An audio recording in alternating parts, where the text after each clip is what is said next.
తెలుగు చలనచిత్ర సీమలో కృష్ణ ఒక సంచలనం, సాహసానికి మరో పేరు. సుమారు 350 పైగా సినిమాలో కథానాయకుడిగా నటించడమే కాకుండా సాంఘిక, జానపద, కౌబాయ్, గూఢాచారి, చారిత్రాత్మక, పౌరాణిక ఒక్కటేమిటి అన్ని రకాల పాత్రల్లో తనదైన నటనతో తెలుగు ప్రేక్షకుల్ని మెప్పించి వారి హృదయాలు చెరగని ముద్ర వేశారు కృష్ణ గారు. సూపర్ స్టార్ కృష్ణ చిత్ర పరిశ్రమకి 1965 సంవత్సరంలో తేనె మనసులు సినిమా ద్వారా కథానాయకుడిగా ఆరగేటం చేశారు.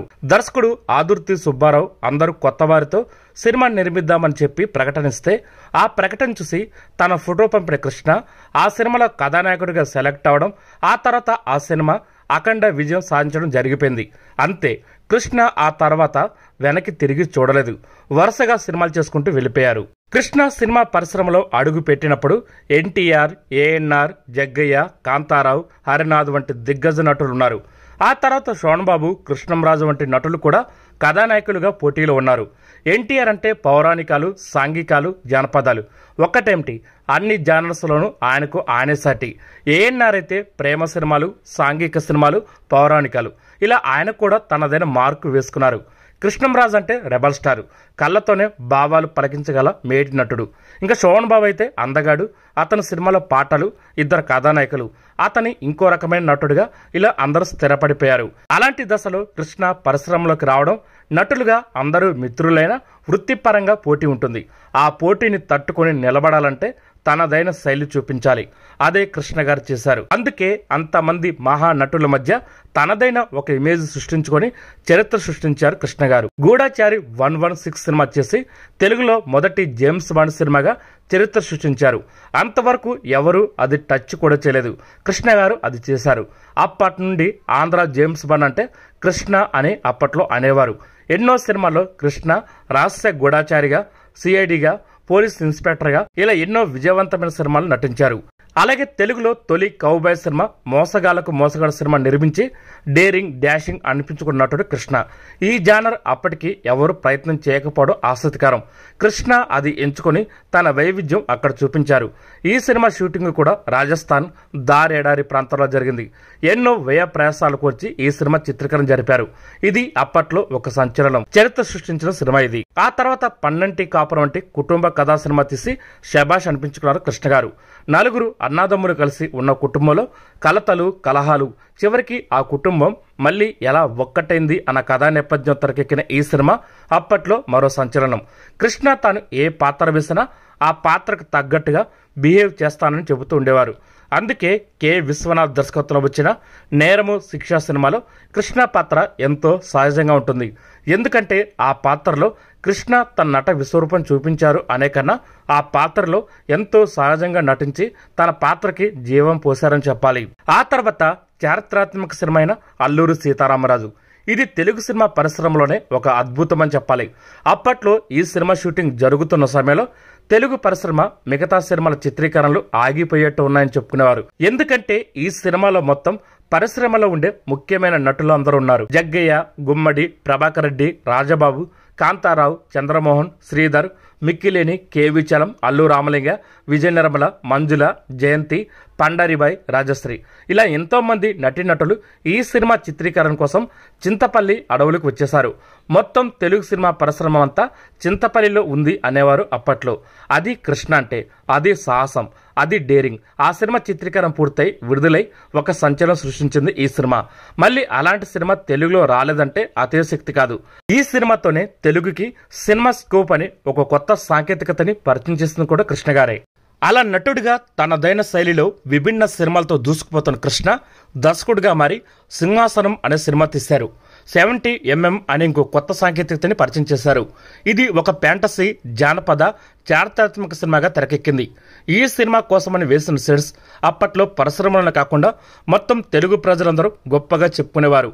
ఈ సినిమాలో కృష్ణ 2 పాత్రలలో అద్భుతమైన నటన ప్రదర్శించారు. హిందీ నటి మందాకిని ఈ సినిమా ద్వారా తెలుగుకి కథానాయికగా పరిచయమైంది. బప్పిలహరి సంగీతం, రాజ్ సీతారాం నేపథ్య గానం అందించారు. ఎస్పి బాలసుబ్రహ్మణ్యం గారు కృష్ణ గారికి పాటలు పాడను అన్నప్పుడు అదేరే పడక కొత్త గాయకుడైన రాజ్ సీతారాంతో పాటలు పాడించారు. ఈ సినిమాలో నటించడంతో పాటు రచన, దర్శకత్వం, ఎడిటింగ్, నిర్మాతగా ఎన్నో అవతారాలు ఎత్తారు కృష్ణ గారు. ఆ తర్వాత సింహాసనం సినిమా విడుదలై అఖండ విజయం సాధించి అప్పట్లో సంచలనమే సృష్టించిందని చెప్పాలి. ఈ సినిమా 100 రోజుల పండగ చెన్నైలో జరిగింది. కొన్ని వందల బస్సులు తెలుగు రాష్ట్రాల నలుమూల నుండి చెన్నైకి బయలుదేరాయి. చెన్నై ప్రభుత్వం కంగారు పడింది. ఏమైనా రాజకీయ వివాదం వచ్చిందా లేదా ఇంకేమైనా సంఘటన జరిగిందా, ఏమిటి జనసందోహం అని వాళ్ళకి అర్థం కాలేదు. తమిళనాడు పోలీసు విభాగం హడావిడిగా ఏదో జరగబోతుంది, లేకపోతే ఇన్ని వందల బస్సులు, ఇంతమంది జనాలు ఏమిటి, ఎక్కడికని కొన్ని బస్సులు ఆపి వివరాలు అడిగి తెలుసుకుని వాళ్ళు చెప్పిన సమాధానంతో అవాక్కైపోయారు. తెలుగు రాష్ట్రం నలుమూల నుంచి వేలాదిగా వస్తున్న ఆ జనసందోహం కృష్ణ అభిమానులమని, కృష్ణ నటించి దర్శకత్వం వహించిన సింహాసనం సినిమా శతదినోత్సవ సభకి వస్తున్నారని తెలిసి పోలీసులు ఆశ్చర్యపోయి అమ్మయ్య ఏదో అనుకున్నాం, ఇదా సంగతి అని ఊపిరి పీల్చుకున్నారు. ఎవరూ రమ్మని చెప్పలేదు. అభిమానులు వాళ్ళంతా వాళ్ళే వచ్చారు. అప్పుడు తెలిసింది కృష్ణ ప్రపంచం అంటే ఏమిటో ఈ ప్రపంచానికి. ఆ తర్వాత సుమారు మరో 15 సినిమాలకి కృష్ణ గారు దర్శకత్వం వహించారు. అలాగే తెలుగు చలనచిత్ర పరిశ్రమలో అందరి అగ్ర నటులతో మల్టీ స్టారర్ సినిమాలు చేసిన నటుడు ఎవరైనా ఉన్నారంటే అది ఒక కృష్ణ గారి మాత్రమే చెప్పాలి.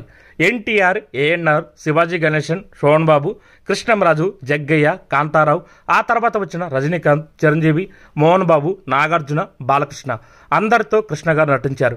నాగార్జునతో చేసిన వారసుడు సినిమాలో నాగార్జునకి తండ్రిగా నటించి మెప్పించారు. కానీ అభిమానులు కృష్ణని అప్పట్లో తండ్రి పాత్రలో చూడలేకపోయారు, ఆందోళన పడ్డారు. దానికి కృష్ణ తన అభిమానులకి తాను వైవిధ్యమైన పాత్రలు ఎంచుకొని చేయాలని ఉంటుందని, అది ఒక ఛాలెంజ్ అని అభిమానులు అర్థం చేసుకుంటారని విజ్ఞప్తి చేశారు. అప్పట్లో అదొక సంచలనమైంది. సాంఘికం, గూఢచారి, జేమ్స్ బాండ్, పల్లెటూరి నేపథ్యం, జానపదాలు, పౌరాణికాలు, చారిత్రాత్మక సినిమాలు ఒక్కటేమిటి అన్ని జానర్లు టచ్ చేసి తానేమిటో నిరూపించిన నటుడు కృష్ణ. రాజకీయ నేపథ్యం ఉన్న సినిమాలు కూడా తీసి అప్పట్లో సంచలనం సృష్టించారు. ఈనాడు సినిమాలో తనకి హీరోయిన్ లేకుండా తన 200వ సినిమాగా విడుదల చేసి ఆశ్చర్యపరిచారు కృష్ణ గారు. ఒక్కటేమిటి ఎన్నో రికార్డులు కృష్ణ గారికి మాత్రమే సొంతం. అవి ఎవరు దాటలేరు, మళ్ళీ సృష్టించలేరు. ఒకే సంవత్సరంలో కృష్ణవి 18 సినిమాలు విడుదలయ్యాయి అంటే అతను ఎంతటి డిమాండ్ ఉన్న నటుడు అర్థమవుతుంది. అంటే కొన్ని నెలల్లో 2 సినిమాలు విడుదలయ్యేవి. అలా తన సినిమాలకి తన సినిమాలే పోటీగా విడుదలయ్యేవి. చిత్ర పరిశ్రమలో కృష్ణ నెలకొల్పిన ఈ రికార్డులు అలాగే ఉంటాయి. వాటిని ఎవరు బీట్ చేయలేరు. ఎందుకంటే కృష్ణ అంటే సంచలనం, డేరింగ్, డేషింగ్, ఎప్పటికీ సూపర్ స్టారే. సూపర్ స్టార్ కృష్ణకు మాత్రమే సాధ్యమైన అరుదైన రికార్డులు. 1965 సంవత్సరం నుండి 2009 సంవత్సరం వరకు సుమారు 44 సంవత్సరాల పాటు విరామం లేకుండా నటించిన ఏకైక హీరో కృష్ణ గారు. అలాగే 350 సినిమాల్లో ప్రధాన పాత్రలో నటించిన ఏకైక హీరో కృష్ణ గారు. అలాగే కృష్ణతో జంటగా నటించిన హీరోయిన్లు 80 మంది. విజయ నిర్మలతో జంటగా 50 సినిమాలు నటించారు. జయప్రదతో జంటగా 43 సినిమాలు నటించారు. శ్రీదేవితో జంటగా 31 సినిమాలు నటించారు. రాధతో జంటగా 21 సినిమాలు నటించారు. కృష్ణ సినిమాలకు సంగీతం అందించిన దర్శకులు 52 మంది. కృష్ణతో పనిచేసిన దర్శకులు 105 మంది. విజయ నిర్మల కాకుండా అత్యధికంగా కేఎస్ఆర్ దాస్ దర్శకత్వంలో 31 సినిమాలు నటించారు కృష్ణ గారు. కృష్ణ గారు దర్శకత్వం వహించిన సినిమాలు 16. కృష్ణ నటించిన మల్టీస్టారర్ సినిమాలు 50. 1983 సంవత్సరంలో 6 శతదినోత్సవ సినిమాలో నటించిన తొలి భారతీయ నటుడు కృష్ణ గారు. అలాగే 1972 సంవత్సరంలో అత్యధికంగా కృష్ణ నటించిన 18 సినిమాలు విడుదలయ్యాయి. అలాగే తమిళ్లోకి డబ్ అయిన కృష్ణ సినిమాలు 20 ఆ రోజుల్లోనే. హిందీలోకి డబ్ అయిన కృష్ణ సినిమాలు 10 అప్పటి రోజుల్లో. కృష్ణ డబుల్ రోల్ చేసిన సినిమాలు 25. కృష్ణ త్రిబుల్ రోల్ చేసిన సినిమాలు 7. తెలుగులో తొలి సాంఘిక కలర్ సినిమా తేనె మనసులు. తెలుగులో తొలి జేమ్స్ బాండ్ సినిమా గూఢచారి 116. తెలుగులో తొలి మర్డర్ మిస్టరీ జోనర్ సినిమా అవే కళ్ళు. తొలి కౌబాయ్ సినిమా మోసగాల మోసగాడు. తెలుగులో తొలి స్కోప్ సినిమా అల్లూరి సీతారామరాజు. తెలుగులో తొలి 70mm సినిమా సింహాసనం. మాస్కో ఫిల్మ్ ఫెస్టివల్లో ప్రదర్శితమైన తొలి తెలుగు సినిమా సాక్షి. ఈ వీడియో కనుక మీకు నచ్చితే లైక్ చేయండి, షేర్ చేయండి, కుదిరితే సబ్స్క్రైబ్ చేయండి.